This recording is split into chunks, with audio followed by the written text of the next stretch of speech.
different because we had what was considered white flight at that time. So I guess in the 70s, the 60s and the 70s, a lot of white families began to move out of the neighborhood. And when we first moved in the 50s, they only allowed one white family to a building. And by the time we moved out, well, my parents moved out, which was in the 80s, it was probably one white family, if at all, to a building.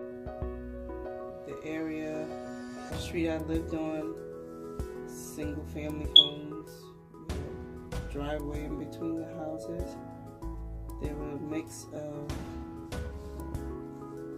people, mostly Hispanic and Black people, some white people, and every so often in certain areas of Brooklyn there were Jewish people.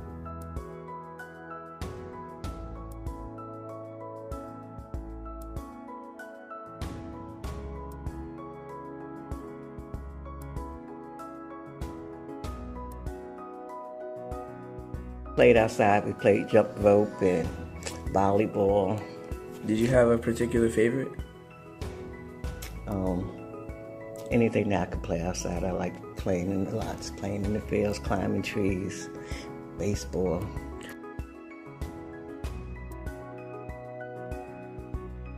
Segregation and integration. I think that there's positive and negative in both of them.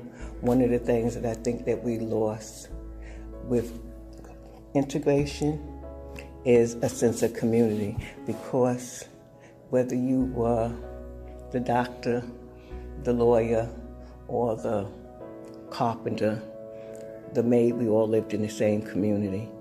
And by living in the same community, that means all of those resources that we all brought to the table was within our community.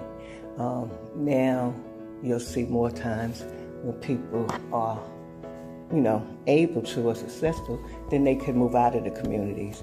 And moving out of the communities like that takes a lot of resources out of the community. A lot of our churches have moved, like just say in D.C., outside of D.C., and it leaves a vacuum of resources that church brought to the community, like education, GED training, like child care, like senior citizen services. When you lose a church, and you lose a church of magnitude, you just don't lose that building, you lose the resources that were brought to that community.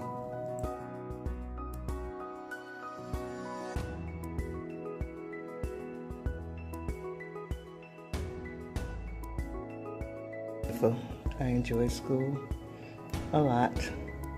We had a lot of outdoor activities, relay races, dancing, square dancing, dance festivals, sports. Music was in school. We had plays, a lot of performing arts. Good time in school. I mean, I think for the most part, we had more time at recess, so that helped. But as for us going to school, one of the things we were always conscious of were the different groups. Like you had your group, the good groups and your bad groups, and everybody knew who the bad groups were. You stayed away from them.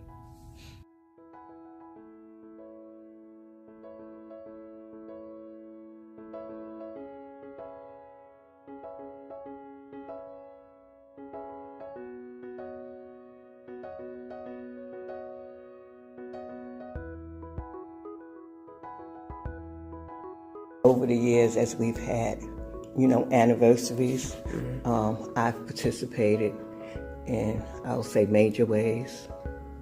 And how so? I've become an organizer.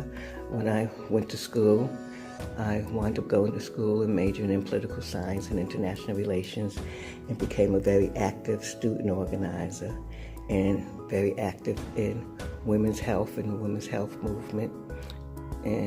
But as an overall part of movement of people, in terms of liberation of people. So in that moving up within that movement, I've become, I guess I would say, part of leadership at many times.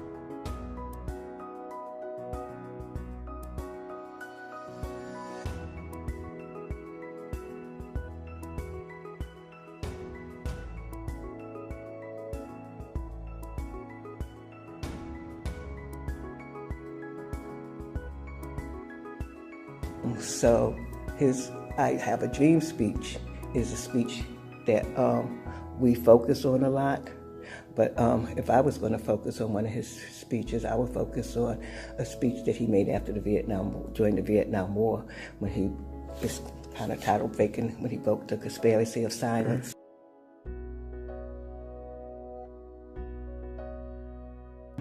Both of my sisters' husbands was in the service. Well, they weren't my husbands at the time because they were children. You know, you went at 18, 19 years old.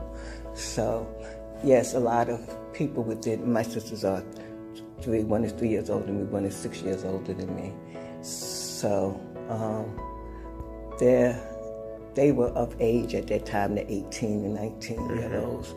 So those were people, or young people, that was really starting their lives, whether they were going to go to college, whether they were going to start families or just start their careers. You know, you saw a lot of men being taken out of the community, going into the war at that young age. Some of them didn't come back, and some that did come back was very damaged. Because, you know, it was very hard to be in a war, and your age, and all of a sudden you're taken away from your family, and you in true battle. So they came back mentally hurt and challenged. But physically fine. Well, I don't think you could be physically fine. You might can walk and move your body and everything. But I've seen people, a lot of times, veterans out of the Vietnam War were able to, there were certain jobs made available to them from the federal government, like at the Smithsonian as security guards, different things like that. And if you go there, let's say you go in the morning when they're coming into work and they're at the parking lot, if they hear a car backfire, a door slam, it's like they go into this battle, and they'll hide under, cars and do things as if they're still in battle.